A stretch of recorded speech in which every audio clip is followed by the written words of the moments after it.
आप सभी को राधे राधे, जय श्री कृष्ण। मैं सूर्यकांत द्विवेदी कैवल्य तंत्र वर्ल्ड में आप सभी लोगों का एक बार पुनः से हार्दिक स्वागत करता हूं।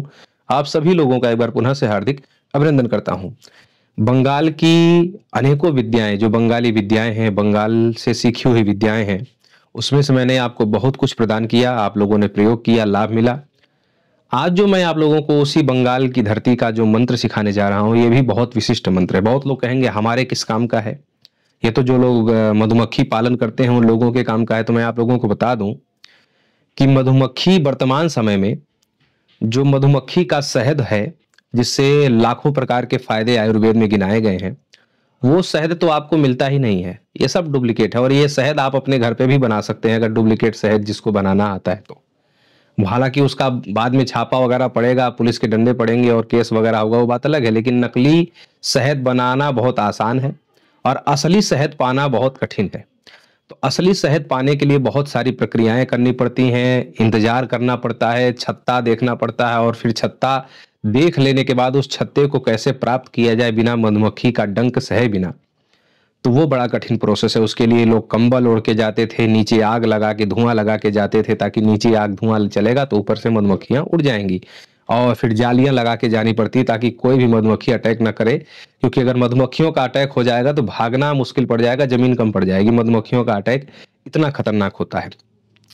तो असली जो मधु है, जिससे लाखों प्रकार के फायदे आयुर्वेद में बताए गए हैं, वो मधु प्राप्त करने के लिए इतना प्रोसेस करना पड़ता है। कुछ मधुमक्खियां स्वयं से छत्ता लगाती हैं, और आजकल जो है किसानों के माध्यम से भी स्वयं जो है प्रोसेस करके, और कह सकते हैं खेती टाइप का, कि मधुमक्खियों की खेती होती है और उससे वो भी असली शहद प्राप्त करते हैं। पर वो चाहे खेती वाला हो चाहे पेड़ वाला हो, उसको जब आप निकालने जाएंगे तो मधुमक्खियों का अटैक सहना पड़ेगा। तो ये जो जानकारी आज आप लोगों को मैं बताने जा रहा हूँ, ये बहुत ही खास जानकारी है। और असली मधु पाने की, और असली मधु जो औषधि का काम करता है, एक अमृत है कह सकते हैं। तो असली मधु पाना है तो इस मंत्र की आवश्यकता होगी। मंत्र क्या है वो ये आपके सामने। मंत्र का प्रयोग आप लोगों को कैसे करना है, मंत्र पहले तो याद होना चाहिए। और जब आप मधु के छत्ते पे आप जाएंगे, मधुमक्खियों के छत्ते पे आप जाएंगे, तो छत्ता पेड़ पे लगा होगा, तो आप मंत्र पढ़ेंगे। मंत्र पढ़ करके फूंक नहीं मारना है। मंत्र पढ़ने के बाद उस पेड़ पर ऐसे टंकार मारनी है, जैसे हम आपको मार के बता रहे हैं। एक बार मंत्र पढ़ा, टंकार मारी, 2 बार मंत्र पढ़ा, टंकार मारी, ऐसे 7 बार मंत्र पढ़ के 7 टंकारें पेड़ पे मार देनी है, जिस पेड़ पर मधुमक्खी का छत्ता लगा हुआ है।